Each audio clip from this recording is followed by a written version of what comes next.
Hey everybody, and welcome to my kitchen. What is it about dough rolled up with cinnamon and sugar, baked and then frosted that is so delicious? Let's get started.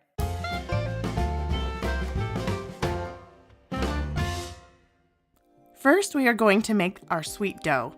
In the bowl of a stand mixer, add 3 ounces of softened butter, 3 1/4 ounces of sugar, and half a teaspoon of salt. Mix that together until fluffy for about 1 minute.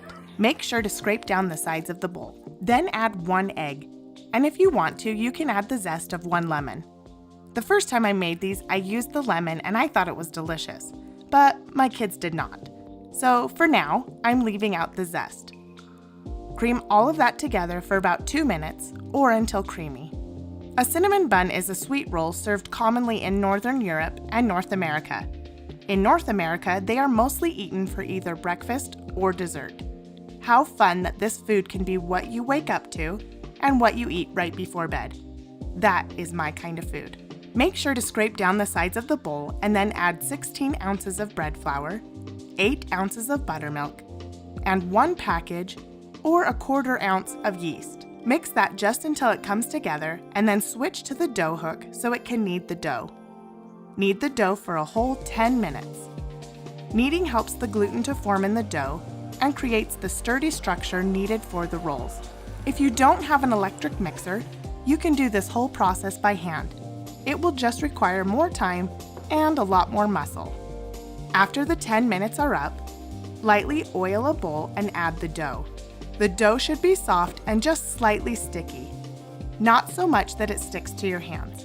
Cover the bowl with some plastic sprayed with cooking spray to prevent the dough from sticking. Allow the dough to rise for about 2 hours. While the dough is rising, go ahead and make the filling that will go inside the roll. In a bowl, add half a cup of granulated sugar, 1/4 of a cup of brown sugar, and 1 1/2 tablespoons of cinnamon. Some people don't measure out the filling and they just eyeball the ingredients. But I like to measure just so I can make them the same every time. Mix that all together and set aside. After the dough has doubled in size, add a little oil to the counter and knead out the dough for a minute just to get out those air bubbles. At this point, I should have let the dough rest for maybe 5 minutes because I just kneaded it. It would have let the gluten relax a little bit and not be so tight to roll out. Roll the dough into a rectangle, about 14 to 18 inches. Take some softened butter and rub it all along the dough. This adds extra flavor and helps the sugar to stick to the dough. Generously sprinkle on the cinnamon and sugar mixture. Make sure to leave about 1/4 of an inch from the top so the dough has something to stick to when you roll it up. Spread that evenly all over the dough, and then starting with the side closest to you, roll up the dough. Make sure to evenly roll the dough so the rolls will be all about the same size. Once rolled up, I like to pinch the ends of the roll to prevent it from coming unrolled. I then like to lightly roll the roll. Using a knife, mark the dough into 12 sections so you can make them all the same size. Do this by marking the half,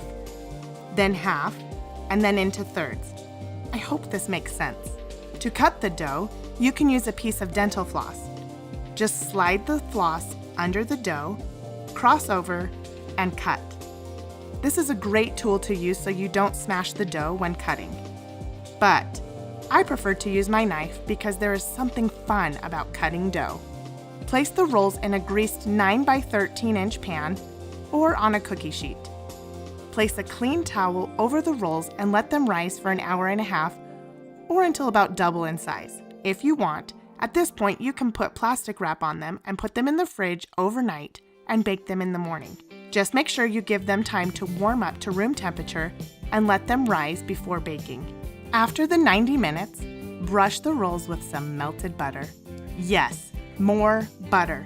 This will help the color and flavor. Bake them in a preheated 375-degree oven for about 18 to 23 minutes. While the rolls are in the oven, make the cream cheese frosting.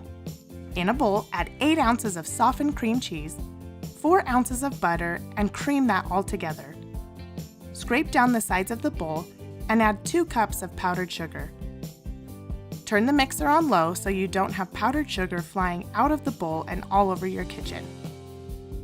For extra flavor, I like to add a capful of vanilla. Mix everything together until nice and smooth, making sure to scrape down the bowl often. I have a confession to make. I pulled the rolls out of the oven and they weren't quite done. I put them back into the oven but didn't set a timer. I left them in a little too long and they got just a little overdone. So please, learn from my mistakes and don't forget to set a timer. In the comments below, let me know if you have ever messed up something you've cooked. Pull the rolls out of the oven and while still hot, add the frosting and spread all over. I love eating cinnamon rolls when they are still warm and have lots of frosting. Dish up yourself the first roll and enjoy it before your kids get home from school. I will leave this recipe below. Thanks for subscribing and don't forget to hit the bell so you can be notified the next time I upload a video. That way together we can strengthen our families through food. We will see you in the next video.